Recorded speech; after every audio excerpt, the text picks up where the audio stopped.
সর্বপ্রথম কিছুই ছিল না, ছিল শুধু মহান আল্লাহ। তিনি ইচ্ছা করলেন সৃষ্টি করবেন আসমান ও জমিন। আল্লাহ 6 দিনে আসমানসমূহ ও পৃথিবী সৃষ্টি করেন। প্রথমে পৃথিবী ছিল অগোছালো ও শূন্য। এরপর ধীরে ধীরে পাহাড়, নদী, গাছপালা ও জীবজন্তু সৃষ্টি করা হয়। মানুষ সৃষ্টির আগে আল্লাহ নূর বা আলো থেকে ফেরেশতা সৃষ্টি করেন। তারা সর্বদা আল্লাহর ইবাদতে মশগুল থাকে এবং কোনো অবাধ্যতা করে না। এরপর আগুনের শিখা থেকে জিন জাতিকে সৃষ্টি করা হয়। তাদের মধ্যে একজন ছিল ইবলিস, যে অনেক ইবাদতের কারণে উচ্চ মর্যাদা লাভ করেছিল। এরপর আল্লাহ মাটি দিয়ে আদম আলাইহিকে সৃষ্টি করেন এবং তাকে নিজের রূহ থেকে ফুঁ দেন।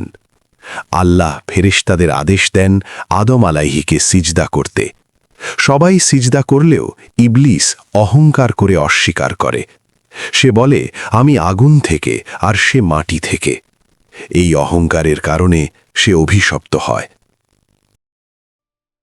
আদম আলাইহি ও তার স্ত্রী হাওয়া জান্নাতে বসবাস করতেন, কিন্তু ইবলিসের প্ররোচনায় তারা নিষিদ্ধ গাছের ফল খেয়ে ফেলেন। পরে তারা অনুতপ্ত হয়ে তওবা করেন, আল্লাহ তাদের ক্ষমা করেন, তবে মানবজাতির পরীক্ষা হিসেবে পৃথিবীতে পাঠিয়ে দেন। আদম আলাইহি আল্লাহর নির্দেশ অনুযায়ী জীবনযাপন শুরু করেন।